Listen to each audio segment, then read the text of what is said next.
Well, how's it going? I'm Mark Duffy. Welcome to my channel. On today's episode, I'm going to be editing your photos. So I put it up on Instagram asking, has this been done to death?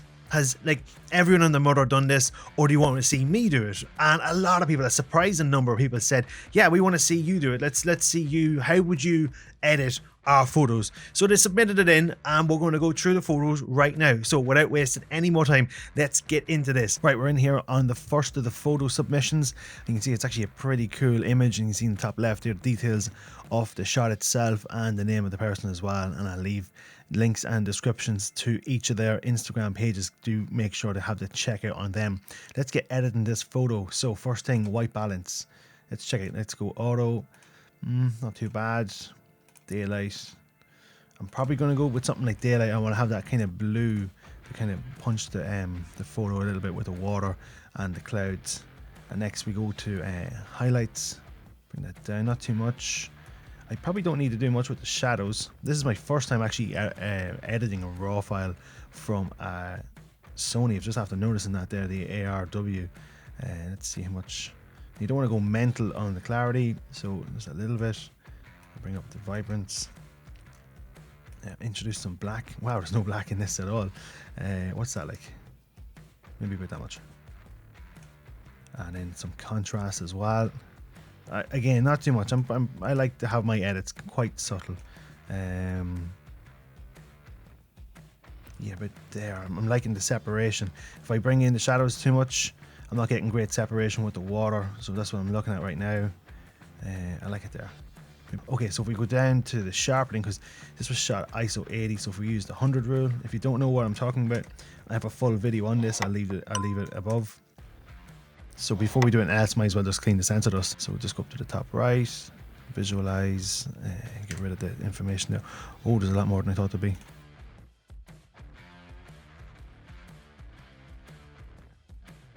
Okay, so that's okay with that.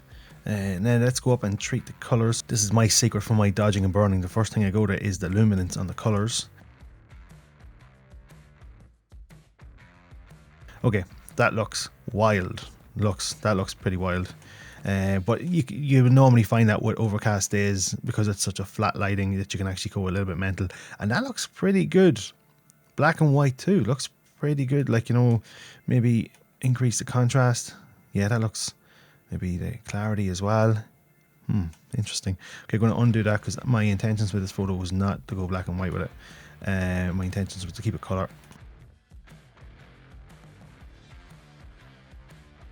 That looks pretty cool. I don't think I want to touch the split toning in this one, because it's going to take away from that lovely white. That water is beautifully white there. If we could maybe a little bit teal and orange on this one. Just a touch, not too much. And what I'm going to do as well is going to add in some saturation to give that some pop. Yeah, and I've gone a little bit strong in the teal, you know, on the orange. I mean, that's pretty cool. And a little gradient here, maybe. Oh, look at that! What was I doing? I was editing a photo. That was one of my own photos I was using for that. That's a wild amount of blue. That looks totally fake. I am going to add maybe a little bit more blue. Maybe that much. Bring the. Yeah. That looks pretty good there now.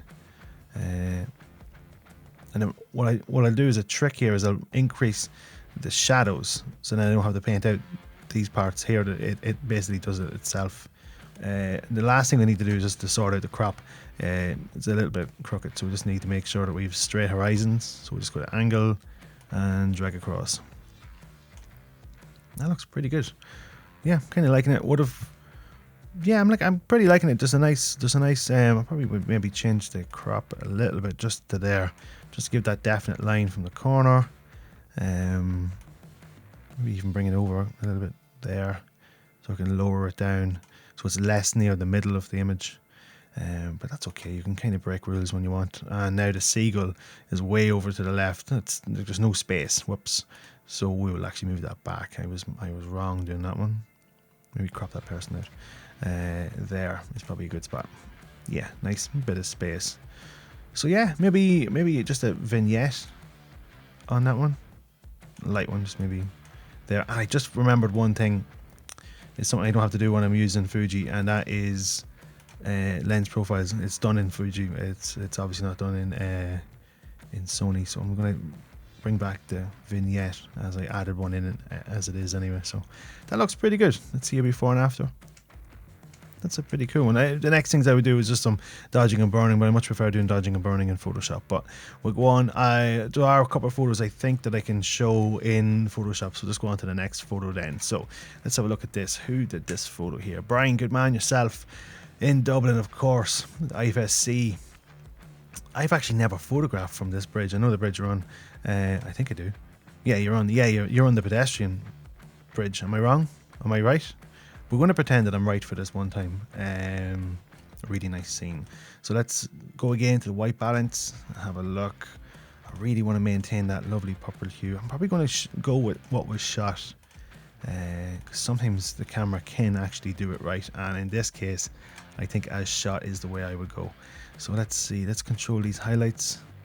How far can we go down? So you're shooting on Canon with this one, that's CR2, so maybe about there. If we go too far, it just looks a bit fake there. I'm just looking at them lights and that's blown out there, so we can't actually get that information back, but we'll just keep it realistic looking. And shadows, let's see, how much can we retain back, and then how much do we want to, and I think maybe 46 probably healthy enough. Introduce some blacks into that.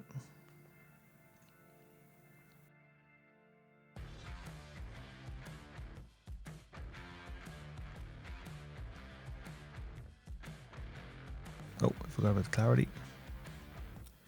I don't need much. So that's looking pretty good as it is.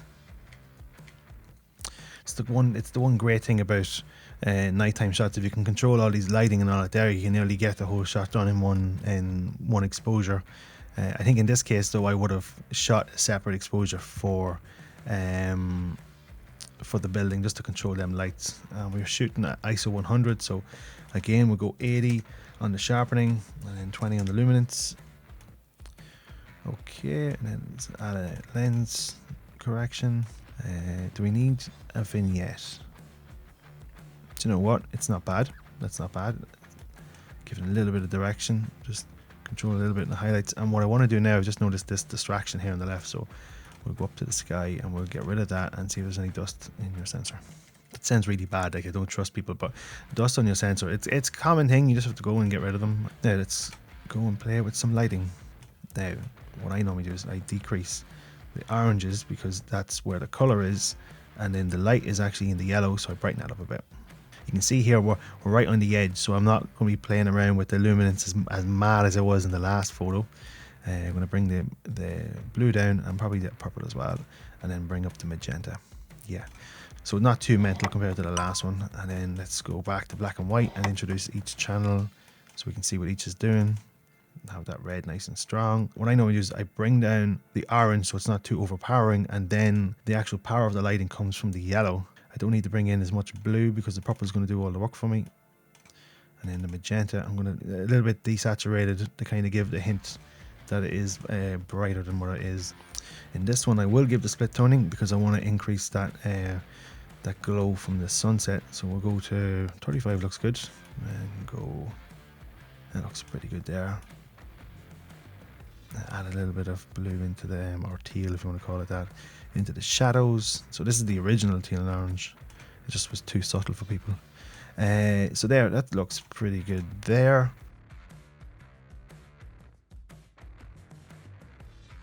Yeah, okay, a little bit. And what if we add saturation?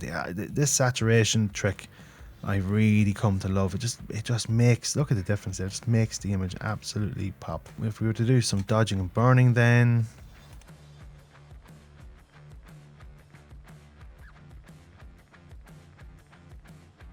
another trick you can do for dodging and burning is use the circular gradient filter and then just paint the buildings.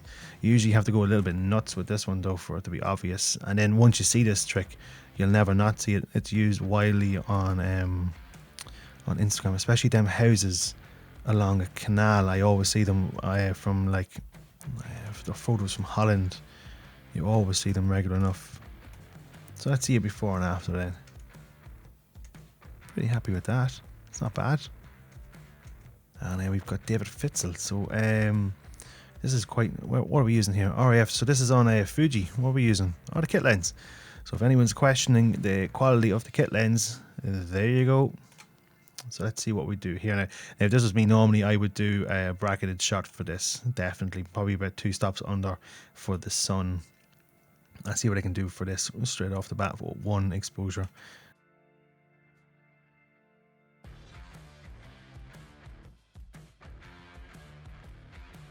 So that looks pretty good there. Maybe just bring in a gradient at the top.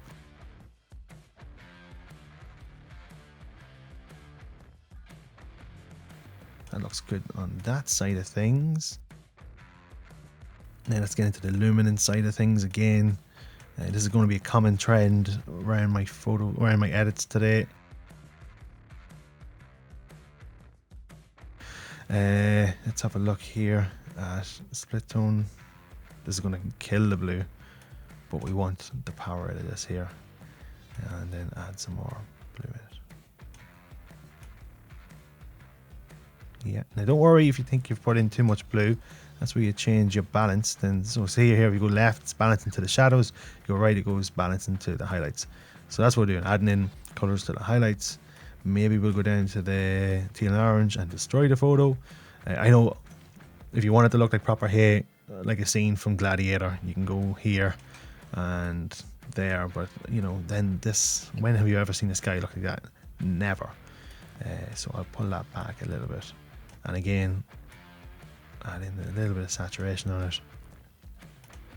It's just a cool trick. Let's have a look. If we go for some dodging and burning, we're going to go extreme with this. I'm going to use a luminance mask as well. So way over the top. Don't worry about that. Don't worry about that. We will control it. So you just come down here, luminance, and then we control it. So there's the shadows. So we're showing the range. We're changing the range now. So, and then we don't want it too high either. And we go before and after. And as well as that, I think straight off the bat with this one could look wild as a black and white. So that looks pretty good there. Like, so there's the before and after. Just straight off for black and white, and it's the before and after as well. So you can kind of make up your mind which did you prefer, the full color or the black and white. I'm pretty happy with both.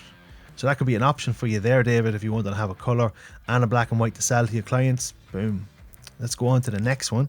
We've got another Dave Gilford, one of my buddies from Drogheda. Come on, loud. Let's see about editing your photo, and this looks like it's Lighthouse. So let's get going with this one.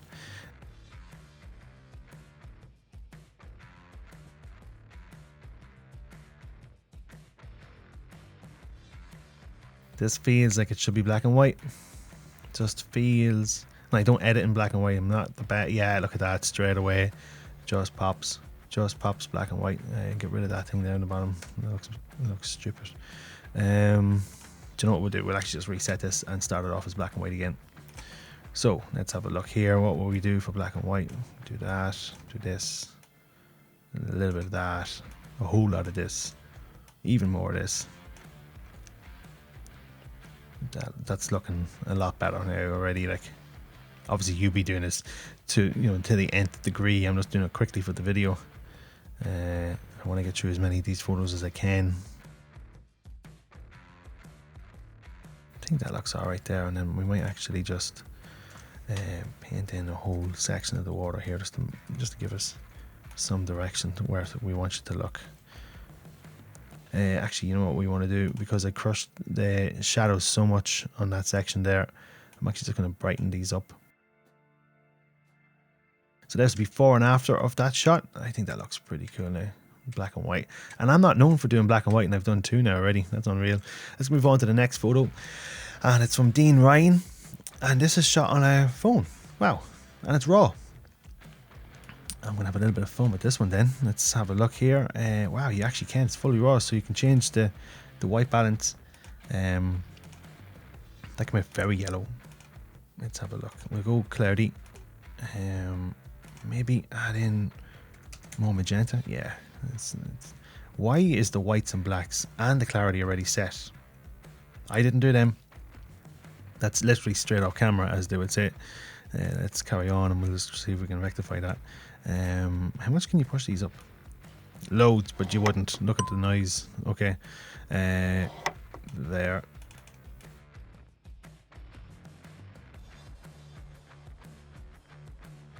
No idea what to do with this, but when it comes sharpening, let's have a look and see what we can do with it. Yeah, leave it at that. Looks pretty clean. Let's go for lens correction. Does it do? Actually does. I can't believe it actually did something there. Now the crop, I'm not overly happy with the bottom here. Now you could actually Photoshop it out, but I think with the way that the clouds are and all, I think actually making this into panorama would make sense. Yeah, and that actually reminds me, I forgot to do one thing actually. On Brian's photo, I forgot to change the crop. So final thing on his photo would be just to do this. Either Photoshop that thing out or just crop it out. So I would just do that. Anyway, back to the phone photo. That's pretty cool. And hit it with a little vignette, not much. Vignettes are like drop shadows. The more subtle you are with them, the better you are. You don't want them too obvious because they can be horrible.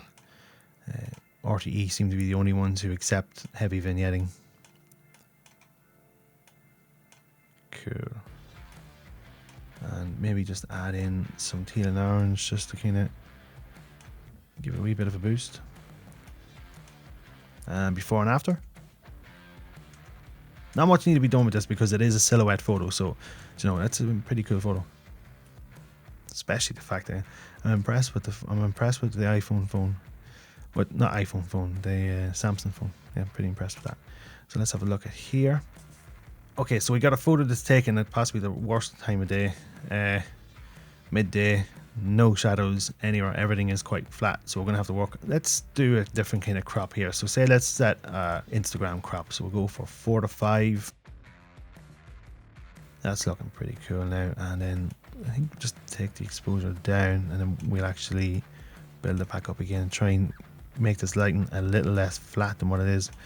And it's just to compensate for it's really compensate for just the lack of light as such. There's so much light on it, but there's like no shadows, there's no movement or shape to it. So we're kind of just in this case I'm just trying to edit my way into like a better photo. I don't want to sound mean either, like, but time of day is extremely crucial with photos.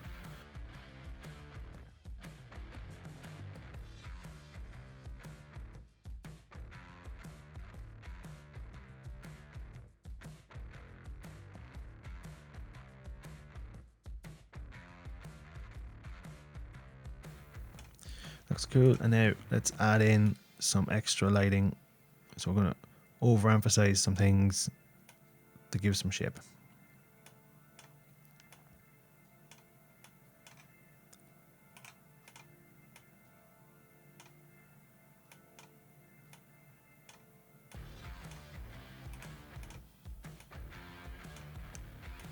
What I'll do now as well is I'm going to bring up the exposure just a little bit more because it just doesn't need to be that dark. Yeah, let's have a look at a before and after on this photo. It's quite a difficult photo. It's not bad.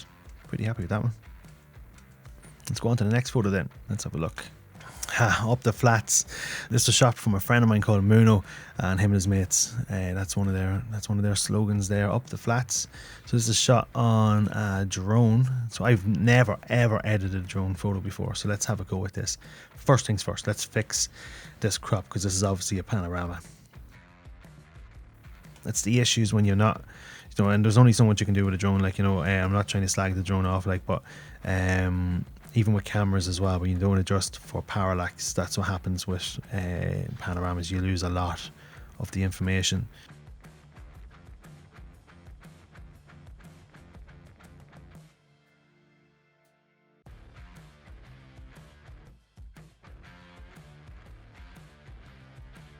ISO 200 again. I've never used drones, so let's get in close and have a look. Quite noisy.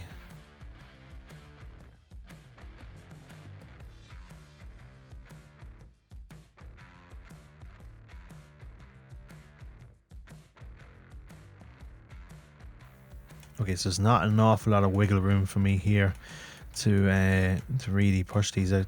I would even stress that the Dodging and burning wouldn't be too much either.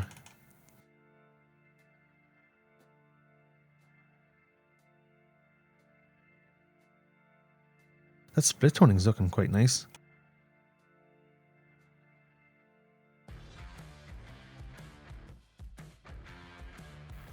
Yeah, let's edit this in Photoshop here, and just to get rid of them sections there.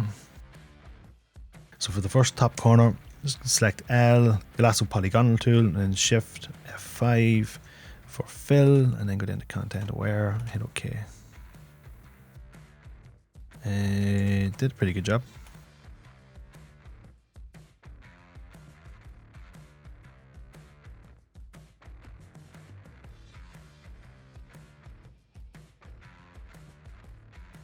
So there's not much I can do with that there. So it looks pretty cool though. Still pretty cool. Yeah. So let's close out of that. So yeah, let's have a look at before and after then. So that's before and after. So we did regain a good bit. Let's move on to the next photo then. Okay, this photo here, I did know about this photo. The person who sent this in, so this is Gerry Canning. Yeah, Gerry Canning. He had asked me, was I up for doing an exposure blending on the photos? What we need to first find out where the exposure blend is, where's the base exposure, the overexposed, and the under. So he's actually named them. So there's the over, there's the under, and then there's the base. So we'll start editing on the base first of all.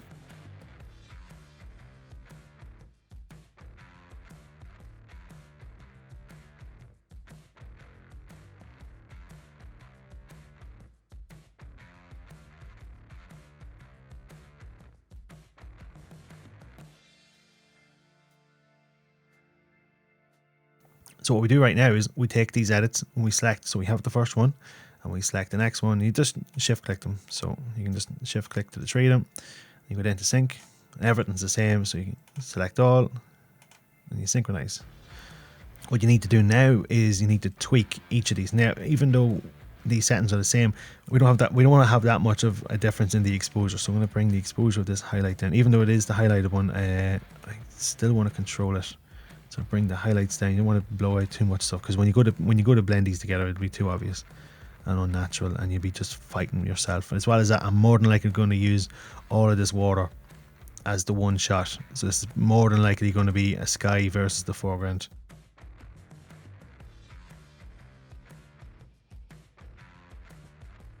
And that's done. I could probably just blend the two of them. I don't think I need the underexposed. No, the underexposed is too much. I'd nearly have to brighten that up. So I don't need that. I only need the two. So you just select the two layers that you want. Just make sure. Let's see. So I've got the base layer and I got the overexposed. Base. Is there any movement? There's literally no movement. Look at that. This is going to be easy to paint. Love it. Right click, edit in as layers in Photoshop. Why did you not come in as layers? Photoshop, you disappoint me. Okay, so Photoshop has just done something weird. I didn't bring them in as layers. No hassle. I'm going to drag this one, select it, bring it over to the other one, hold shift, and it'll just place direct over. So that's grand. Close. I don't know why you didn't do that. What I'm going to do right here is I'm just going to paint in the highlight. So we can call that highlight.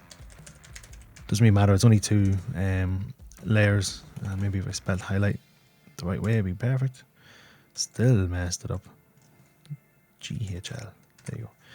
And then the other one, we call it base. Okay, so then alt click your mask, and I'm going to use my brush now. So we'll go with 100% for the time being. Give me a white brush. Let's paint this in. There we go. Lovely. Look at that. That's it done.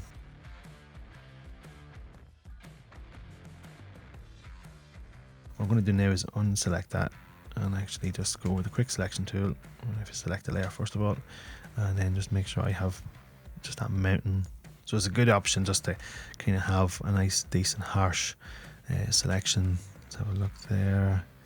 Maybe just paint with the brush a bit. Just refine the edge. Just doing this really quickly. Okay, selection's okay. Boom. Hey presto, you have just now blended in 2 exposures. It's pretty cool, isn't it? And then you could do loads of other stuff. You know, you could do like dodging and burning. The world is your oyster, really. Yeah, so that's cool. I'm going to close out of that and let's go into Ritchie's photo now. So let's have a look at Ritchie's photo. Boom. Let's have a look. What's the details here, Ritchie? ISO 4500. Okay, so he's shooting on a Nikon Z6. I know this because I have actually held it. It feels lovely. It's a really nice feeling camera. That sounds so strange, but we'll just go with it. What time of night were you shooting this at? 25 to 10. Fair play to you. Look at that. 1/500 of a second. Got the birds flying over the Halfpenny Bridge. I like it. I like it. Okay, let's change something. Maybe we'll go a little bit more than what you'd normally would. Let's go into the realm that you would if you were using a Lee stop filter, like the big stopper. Okay, I'm going to be a cheeky chappy and just really push this out. For the noise, let's have a look here. It is quite noisy, but it's more like a grain, which is nice. You know, you're not really seeing what you typically would think. So I'm going to go pretty heavy on this. That looks it looks a little soft. This is the only problem with that much luminance. It doesn't actually make the images look a little bit softer. This looks nearly like daylight now, the way I've done the white balance. But that's the beauty about white balance and shooting raw, isn't it? You know, that you've so much control. You get the lights and you get that kind of daytime feel. I'm pleasantly surprised at how much I can edit this file. 4,500 ISO. Like, this really opens you up for some really good, clean Milky Way shots. So let's have a look. Before, which is nighttime, daytime, nighttime, daytime.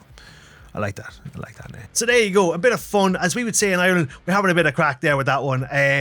I hope you got something from this. I got a lot from this. There's a lot of insight I got from this, from seeing the different capabilities of cameras, because obviously I would only get to see what cameras I've got to actually shoot on. So being able to see what Sony can do and what Nikon can do, and also as well as that with the knowledge I have of what Fuji can do, it lends itself to me. So I definitely would be up for doing another video like this. I hope you got something from this. I hope you learned something from this as well. Don't forget to check me out on Instagram right there, and all my other social medias, everything. You can find me everywhere on the web, Mark Duffy Photography, Facebook, Instagram, my website, markduffyphotography.com. Check me out on all of them, and until the next time, later gators.